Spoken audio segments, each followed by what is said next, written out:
June is Pride Month, and in Pride Month, I would like to invite you to read more widely, more deeply, and definitely more intentionally. Whether you're celebrating or discovering or simply looking for your next great read, I have 10 books to recommend to you that all have one thing in common. These are queer stories told with craft, with courage, and they have all stuck with me and changed my perspective in one form or another. Some of these books completely wrecked me, some of them made me laugh out loud, so I tried to put together a little bit of something for everyone in this list. The first book falls into the wrecked me category, and that is On Earth We're Briefly Gorgeous by Ocean Vuong.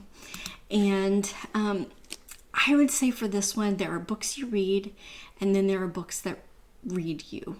This is the second kind. This book is written as a letter from a son to his mother, a mother who cannot read. This is his debut novel. I originally discovered Ocean Vuong through his poetry, which I also highly recommend.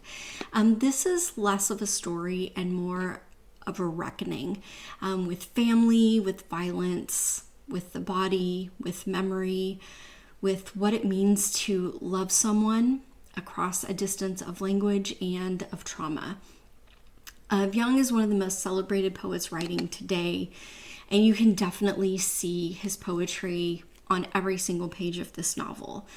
The prose here is dense, it's beautiful, it's painful. I finished it and just kind of sat there staring at the wall. That's the kind of book that it is. This is a contemporary literary fiction if you want something that will move you, but definitely read it with a box of tissue. Strange Beasts, and this is a beautiful edition. If you love monster hunters, if you love literary heritage characters, if you love a book that's, I can't tell if I trust you or I want to kiss you, it's definitely a slow burn book. We're following Samantha Harker, the daughter of the man who killed Dracula, and she is now a researcher for the Royal Society for the Study of Abnormal Phenomenon. And she has a big secret. She can channel the minds of monsters.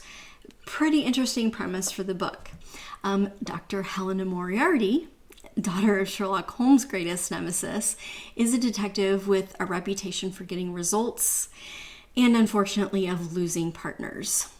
So they partner up and they're assigned to track a killer through the catacombs of turn-of-the-century Paris. So we have great settings as well. This is part gothic puzzle box mystery, part queer slow burn romance. It's basically the literary equivalent of finding exactly the book that you didn't know that you were looking for. The atmosphere here is thick, just like you would want in a gothic novel. The tension is delicious, and the relationship at the center builds. It's patient and knows exactly what it's doing to keep you hooked. Gideon the Ninth.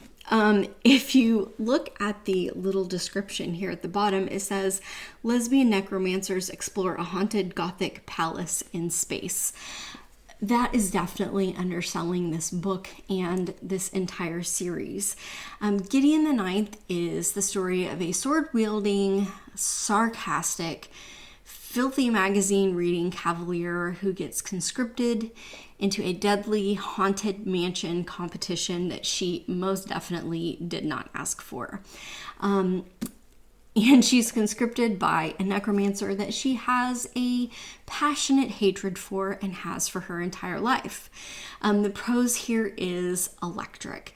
The cast is gloriously queer. The relationship between Gideon and Harrowhark is probably one of the most compelling rivalries becoming something else in recent genre fiction. There's really just nothing else quite like this series. Definitely read the whole series. And I will say before going into this, if you're confused, that's okay. Just stick with it and stay on the ride. This is How You Lose the Time War. I did this one on audiobook, and it was absolutely beautiful. We have two agents on opposite sides of a time war that has been fought across time and across different timelines. The story begins with a taunt. It's a letter left in the ashes of a dying world that says, "Burn before reading." It becomes a correspondence, and the correspondence becomes something that neither of these agents planned for. This book is short. It is devastating. It is beautiful. El-Motar and Gladstone trade sections back and forth, and the result is something that reads like a piano duet or a musical duet. Two very distinct voices are building something together that they never could have made alone. The love story at the center is earned in the way that all great love stories always are, slowly and then all at once. This is a sci-fi romance. It is lyrical, it is strange, and it will stick with you long after the last page. What Moves the Dead? I did this one on ebook that I checked out from the library. I do not have a physical copy right now, but this is this is a trilogy, and you have to read all three.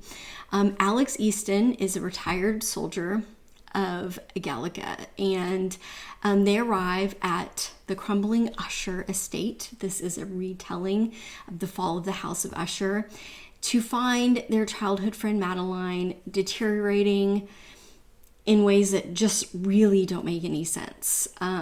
Madeline's brother is consumed by a mysterious malady, and something is just really deeply wrong with the lake that is near the house.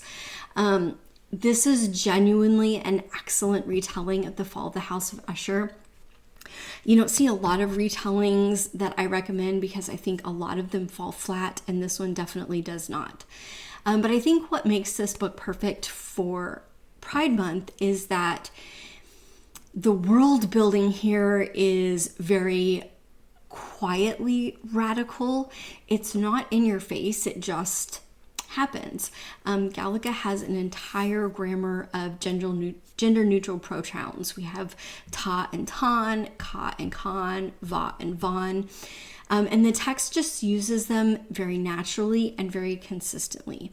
So you don't need a lengthy explanation to understand what is going on with the terminology here, but the point is very, very clear. Alex is non-binary in a world that actually has always had a language for it, and that really makes a difference in the character building. It's not really the plot, but that is woven into everything in this trilogy, and it very much matters. The writing is wonderful. The dread is perfect. The gothic atmosphere is thick and mealy. The Sworn Soldier trilogy, I cannot recommend it enough. It's gothic horror at its best. It's short and generally unsettling. Another series, I know. Fortune Favors the Dead by Stephen Spotswood. I stumbled across this series entirely by accident, and I am so incredibly glad that I did. I think there are 5 books out in the series right now. We are doing historical mystery in this series. We're in New York in 1942 when Fortune Favors the Dead opens, and we are following Willow Jean, Will Parker. She is a very scrappy circus runaway with knife-throwing talent, and she saves the life of the city's most brilliant and most unconventional private detective, Lillian Pentecost. Does this sound a little Sherlockian to you? Absolutely. We are definitely in a mystery-solving duo scenario here, but we have 2 very, very different characters, and we don't really have quite the Sherlock Watson vibe. So this is an entirely separate but familiar strategy. 3 years later, Will is Lillian Pentecost's right hand, and they're solving a locked room murder case with a seductive spiritualist, a crystal ball, and a victim's beautiful daughter, who Will immediately falls for much faster than she probably should. The tradition here is nodded to and done in a way that is respectful and very charming without being coy and without being copycat. Will is a lesbian protagonist navigating a world that just really wasn't built for her in 1942. She does it with wit. She does it with a lot of grit, and she has a huge personality. We also have disability rep with Lillian Pentecost, who is limited in her detective abilities with cerebral palsy. It's an ongoing series. Every book has been great, does justice to the Sherlockian duo, and does justice to 1940s detective fiction. Really has a lot of heart in it too. Legends and Lattes by Travis Baldree. I had the great benefit to get to go see him speak a few months ago, and it was absolutely amazing to hear him read some of this out loud, live. If you want to do the audiobooks, Travis Baldree does them himself, and he does an absolutely fantastic job. He has to be one of my favorite audiobook narrators that's working right now. So we have an orc warrior who has decided that she's just done with adventuring, and she decides to open a coffee shop in a world where people just don't really know what coffee is. And that's kind of the whole premise. We're low stakes. The romance here is very sweet. This is really a book about community that builds around the shop. Lots of very warm and interesting characters that you'll really be glad that you met. It is cozy. If you like Dungeons and Dragons, this is definitely for you. I would say that this is just cozy fantasy, the way that it was intended to be, with a very warmly queer aspect to it. It's just part of the world. It's not a big announcement. There's nothing to overcome. It just is able to happen naturally. If you need a book that feels like a hug or a warm cup of coffee, definitely this. There are 2 other books in the series. There is one that comes in the timeline after and one that comes in the timeline before. They are absolutely fantastic. Wonderful palate cleanser, great comfort read, and just genuinely wholesome. Absolutely adore that series. The Resurrectionist by A. Ray Dunlop. I will be perfectly honest, I chose this book for the cover from my Aardvark selections, and I am so glad that I did. We are set in 1828 Edinburgh, and James Willoughby has left Oxford to pursue surgery at the city's famous medical schools, but he just really can't afford the education, and they're just really not teaching the things that he needs to know. And then Nye McKinnon steps into the picture. He is dashing, he is brilliant, but above all, he is reckless, and he offers James a deal. He'll get James the experience that he needs. James just has to help him get the bodies. That's how all great romances start, right? This is part historical fiction, part dark academia, part true crime, and it's just all wound up into this one book. We have grave robbing and cemetery romance. The relationship between James and Nye is a slow burn. It's complicated, but in all the right ways and not any of the wrong ways. And the period detail is absolutely fantastic. I read this one in one day. It moved that fast. A little bit of gothic horror thrown in there too. Definitely has a really great gothic atmosphere if you love dark academia with a body snatching subplot and a morally complicated queer romance. Definitely pick this one up. All of Us Murderers. What would you get if you took the Bobbsey twins and made it gay. That's kind of what you get here. Zeb Wickham is summoned to a wealthy relative's remote Gothic manor on the Dartmoor Moors. So right away we are stepping into a very Gothic scenario. And when he arrives at this manor, he finds exactly the people he doesn't want to see. A strange brother, a sneering cousin, a bitter ex-lover in Gideon Grey, and as we gather in this house, the master of the house reveals the actual purpose for inviting them all to this gathering. He is leaving his fortune to whoever marries his young ward. And from there, things just deteriorate quite rapidly. The gates lock, the mists roll in. Something in the shadowy depths of Lackaday House may not be entirely natural, and the only person that Zeb can turn to as all of these weird Gothic things are unfolding is Gideon Grey, a man who once completely had his heart. This is a classic locked house Gothic mystery with a queer romance at the center that is tense, and it earns every bit of that tension. The warning that I will say to this is that we have warring exes trapped together and people just die all around them. It is a great thriller setup, and this one really delivers on it. Only took me 2 days to devour this absolutely glorious mystery.